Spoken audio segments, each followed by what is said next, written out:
Hello everyone, कैसे हो आप सभी। मेरे पास एक बच्चे की वो आई थी, डिमांड आई थी कि जो अध्याय 2 है रेखाएं और कोण, इसमें मैंने बीच का एक पेज होगा 33 नंबर का, 32 और 33 ये नहीं करवाया था। तो आज हम उसी को करेंगे, एक वीडियो इसी के लिए बनाई गई है। मुझे इतना इम्पोर्टेंट नहीं लगा था तो मैंने छोड़ दिया था। तो आज हम उसी को करेंगे, कोनों को मापना। कहते हैं हमने देखा दो कोनों की तुलना कैसे की जाती है। क्या हम वास्तव में एक संख्या का प्रयोग कर सकते हैं बिना दूसरे कोण की तुलना किए बिना यह परिमाणित कर सकते कौन कितना बड़ा है। ये नापने का बिल्कुल ऐसे ही है। मान लो दो लाइनें हैं, हमने दो लाइनें खींच दी और कोई उनका माप नहीं लिखा। भाई मान लो हमने दो लाइनें एक ये खींची, पेन चल रहा है, जैसे एक लाइन ये खींच दी है और एक लाइन हमने ये खींच दी। अब मैंने इसके नीचे लिखा नहीं, तो ये तो हम देख के अंदाजा लगा रहे कौन छोटा है कौन बड़ा है। ये इससे कितने गुना बड़ी है वो हम नहीं देख सकते, ठीक है ना। और ये तो हमें देखने में आसान लग रहा है। अगर मान लो मैं बिल्कुल ही यहाँ तक खींच के रख दूं ऐसे ही, आपको पता ही नहीं लगेगा कौन सी छोटी है कौन सी बड़ी है। तो जैसे इनके नीचे माप लिखी जाता है, अगर मैं यहाँ 2 लिख दूं, ये भी 2 सेंटीमीटर, ये भी 2 सेंटीमीटर, ये 4 सेंटीमीटर, तो देख के बता सकती हूँ ये दोनों बराबर हैं, ये लंबी है। ऐसे ही कोनों को मापा जाता है कि अगर मैं कोण बना दूं कि देखो भाई एक कोण ये है और एक कोण ये है, तो आप लोगों के लिए मैं कह दूं एक कोण ये है, तो मैं अंदाजा लगाना मुश्किल हो जाएगा कि कौन सा कोण छोटा है कौन सा बड़ा है, बराबर है, क्या है। तो अगर हमें कोण कोई माप के बता दे कि देखो भाई ये वाला तो 25 है और ये वाला 30 है और ये भी 30 है, तो हम बता सकते हैं कि देखो ये दोनों कोण बराबर है और ये कोण छोटा है। तो ये आज हम इसके बारे में सीखेंगे कि कोणों का मापना क्यों जरूरी है और हम ये मापने का तरीका कोण को कहाँ से लेके आएंगे, ठीक है। आज हम उसके बारे में सीखेंगे। हमने देखा एक वृत्त के द्वारा हम विभिन्न कोणों की तुलना कर सकते हैं कि अगर हम एक वृत्त ले ले तो हम उससे मतलब वृत्त से ज्यादा किसी का कोई कोण बड़ा या नहीं होगा, कि इससे कोई जितने भी कोण बनेंगे वो सारे इसके अंदर आ जाएंगे, ठीक है। तो ये इसकी सहायता से हम कोणों को नाप सकते हैं, शायद एक निर्धारण करने के लिए नियमित किया जा सकता है। तो क्या हुआ, कोणों को यथावत माप नियत करने के लिए गणितज्ञों को विचार आया कि उन्होंने वृत्त के केंद्र पर बने कोण, यानी यहां से लेके ये है ना हमारा, जो यहां से लेके यहां तक का, इस कोण को नाम दे दिया 360 डिग्री। और डिग्री में कैसे लोगों ऊपर छोटा सा गोला, बिल्कुल छोटा सा गोला, कि इसको जो है हमने 360 डिग्री का नाम दे दिया। अभी हम आएंगे 360 ही क्यों, 400, 200, 500, ये 100, ये क्यों नहीं, इस पर भी हम पहुंचेंगे। पहले बस ये याद रखना है कि अगर हम एक जगह से स्टार्ट होते हैं, पूरा एक वृत्त, एक पूरा गोल चक्कर बना के उसी जगह पर दोबारा आ जाते हैं, तो हमारा नाप हो जाता है 360 डिग्री। 360 डिग्री का मतलब क्या है, जैसे आप यहां दिखा रखा है कि इस वाले को, जैसे जो हमारा ये वृत्त है, इसको हम 360 भागों में बांट दें, ऐसे बांटते चले जाएं। ऐसे कितने भाग बांट देंगे, 360 भाग, ठीक है, ऐसे ही बांट दिया। अब जैसे यहां पर या जीरो, ये देखो मैं आपको थोड़ा जूम करके दिखाती हूँ, इधर आप देख पा रहे हो, इधर जीरो है, जीरो के बाद ये 10 है, ये 20 है, तो इसका मतलब यहाँ पर 10 भाग है। भिन्न में भी आपने सीखा था ना कितने भाग, यहाँ पर 10 भाग है तो 10 डिग्री। हम जीरो से मुकाबला कर रहे, इसके आगे नहीं कर रहे। जीरो से अगर हम 20 पर जाते हैं तो यहाँ पर 20 भाग आ जाते हैं, तो ये कितना बन जाएगा, 20 डिग्री। अगर हम जीरो से 30 के बीच में अगर 30 भाग आ रहे हैं तो 30 डिग्री बन गया। तो ऐसे नापने का ये तरीका है। ये पेज नंबर 33 में क्या है, एक इकाई भाग का प्रयोग किसी भी कोण को मापने के लिए किया जा सकता है। किसी कोण का माप इसमें निहित 1 डिग्री इकाई भागों की संख्या होती है। उदाहरण के लिए दे रखा है, जैसे ये देखो यहाँ पे ये दे रखा है ना 30 डिग्री, तो इसके अंदर यहां से लेके ये 0 है, ये 30 है, तो यहां से लेके यहां तक 30 भाग है, इसलिए इसको 30 इकाई, और ये बन जाएगा हमारा 30 डिग्री का कोण। ऐसे यानी 1 डिग्री कोण में 30, इसके 1 डिग्री कोण की 30 इकाइयां हैं, इसलिए हम कह सकते हैं इसका माप 30 डिग्री, क्योंकि 30 इकाइयां आ गई तो हम कह सकते हैं इसमें 30 डिग्री है। विभिन्न कोणों के माप, एक पूर्ण घुमाव के डिग्री में कितना माप होना चाहिए? जैसे कि हमने ऊपर 300 डिग्री माना तो इसका माप 360 डिग्री है कि पूर्ण का पूर्ण जो हमने यहाँ से लेके यहाँ से स्टार्ट करके हमने पूरा घुमा दिया, इसका माप कितना हो जाएगा? 360 डिग्री। एक सरल कोण का डिग्री माप क्या होता है? एक सरल कोण पूर्ण घुमाव का आधा होता है। यानी अगर हम सरल कोण की बात करते हैं, जो हमारा सरल कोण होगा ये क्या है? पूर्ण कोण। पूर्ण कोण है क्या है? 360 डिग्री, उसका आधा होगा। अगर हम 2 से भाग करें कितना हो जाएगा? 2 से अगर सीधा काटे 2 एकम 2, एक शेष बचा 16 हो गया, 2 अट्ठे 16 0, कितना हो जाएगा? सरल कोण का 160 डिग्री। नहीं है तो मैं यहाँ पर भी अगर वैसे काटना बांटना नहीं आता तो मैं इधर भाग करना बता देती हूँ। 2 एकम 2 घटा 1 शेष ऊपर से उतरा 6, 2 अट्ठे 16, आखिर में ये वाली 0 यहाँ 0 बन गई तो ये 0 चढ़ गई ऊपर, तो हमारा हो गया 180 डिग्री। सरल कोण बनता कैसे है? ये जो हमारा पूरा का पूरा, ये देखो ये पूरा यहाँ से लेके यहाँ तक था, ये जो पूरा था यहाँ से लेके यहाँ तक था, अगर हम इसका आधा कर दे तो कितना रह जाएगा? यहाँ से लेके यहाँ तक, इसको नीचे भी ले सकते हैं, तो ये हमारा बन जाएगा सरल कोण। क्या बन जाएगा? सरल कोण। और कितने डिग्री का होगा ये? 180 डिग्री का होगा। ठीक है, यहां तक हमने ये सीखा है। एक समकोण का डिग्री माप क्या होता है? 2 समकोण मिलाकर एक सरल कोण बनाते हैं। चूंकि एक सरल कोण का माप 180 डिग्री होता है तो समकोण का माप 90 होगा। क्या मतलब? अगर हम 180 को फिर 2 से भाग दे दे, 180 डिग्री है, 180 को हम 2 से भाग दे दे तो कितना हो जाएगा? 2 निम 18 और 0, कितना बन गया? 90 डिग्री। ठीक है, तो ये जो समकोण होता है और इसको कैसे दिखाते हैं हम? ऐसे।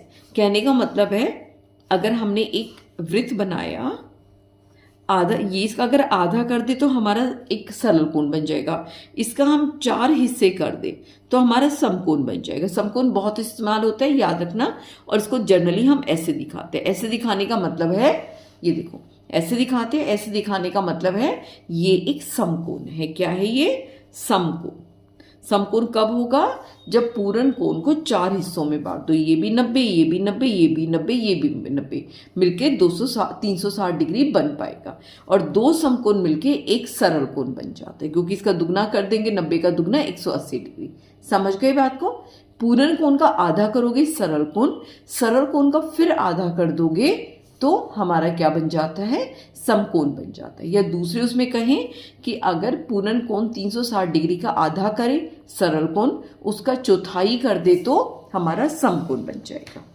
ये नापने का तरीका है। जैसे 180 डिग्री का मतलब क्या है? इसके अंदर 180 भाग है, यहाँ पर क्या बन जाएगा? ये 180 डिग्री। चौथा ले लिया, इसके अंदर 90 हिस्से ही रह गए तो ये हमारा बन जाएगा 90 डिग्री। ऐसे चुटकी भर इतिहास। इस पूर्ण घुमाव 360 डिग्री में कहते हैं ना, 100, 200, 500 क्यों नहीं लिया? 360 डिग्री में बांटा गया है। अब विचारणीय बात यह है कि 360 ही क्यों? हमने 360 डिग्री का क्यों प्रयोग किया? इसका कारण हम पूरी तरह नहीं जानते, हमें नहीं पता क्यों 360 डिग्री स्टार्ट हुआ।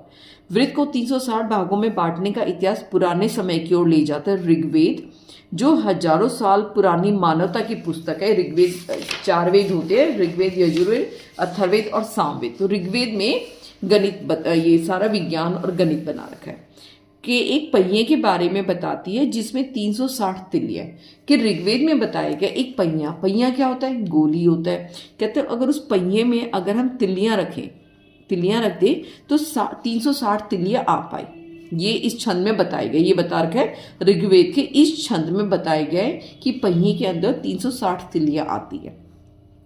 कई प्राचीन कैलेंडर जो लगभग 3000 वर्ष पुराने हैं, जो 3000 साल पहले जो हमारे कैलेंडर थे, उनका प्रयोग भारत, पर्शिया जो अब ईरान इराक बन गया, बेबीलोन और मिस्र जो ग्रीस है आजकल में होता था।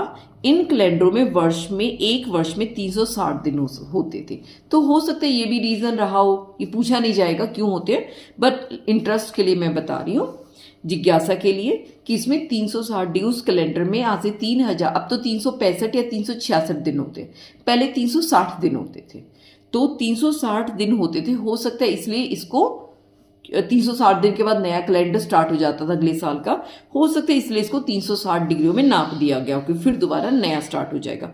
इसके अतिरिक्त बेबीलोन के गणितज्ञ षष्टांश संख्या का प्रयोग में यानी सेक्साडेसिमल नंबर्स का प्रयोग करते थे।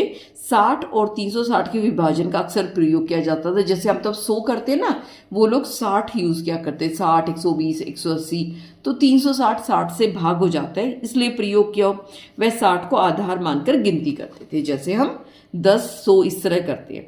गणितज्ञों द्वारा वर्षों में 360 का प्रयोग करने का सर्वाधिक महत्वपूर्ण वास्तविक उत्तर यह हो जाता है 360। ये भी एक कारण हो सकता है कि 360 वह सबसे छोटी इकाई है जो 7 से छोड़कर 10 तक के सभी संख्याओं से विभाजित हो जाती है।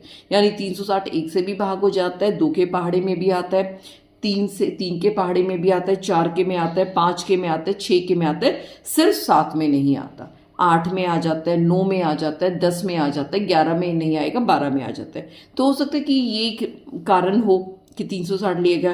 अतः कोई व्रत को एक यानी 1, 2, 3, 4, 5, 6 क्योंकि 7 नहीं है तो 8, 9 और 10 भागों में बराबर बांट सकते हैं। और बांटने के बाद भी प्रत्येक भाग में पूर्ण संख्या यानी बटा या दशमलव नहीं मिलेगा।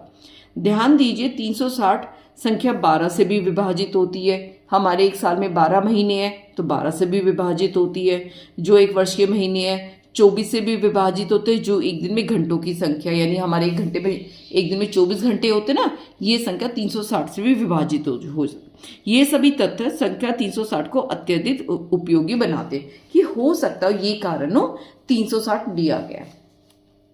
नीचे दिए गए चित्र को वृत्त में 1, 2, 3, 4, 5, 6, 7 नहीं 8, 9, 10, 12 हिस्सों में बांटा गया। परिणामत प्राप्त कोण की डिग्री माप क्या होंगे? निर्देशित कोणों के समय उनके डिग्री माप लिखने। जैसे ये यहाँ से स्टार्ट करके हम यहीं पहुंच रहे हैं तो हमारा कितने डिग्री का हो जाएगा? ये 360 डिग्री का ही हो जाएगा। ठीक है, इसको मैं थोड़ा जूम कर देती हूँ ताकि आप आराम से देख पाओ। ये हमारा 360 डिग्री का हो जाएगा। ये 360 को 2 हिस्सों में बांट दिया, यानी 360 को हमने 2 से भाग किया। कितना हो जाएगा? अभी आपको भाग करके भी दिखाया 160 डिग्री, तो 180 डिग्री। तो ये हमारा हो गया 180 डिग्री। यहाँ पे कितने हिस्सों में बांटा है? 1, 2, 3, यानी 360 को हम 3 हिस्सों में बांट दें।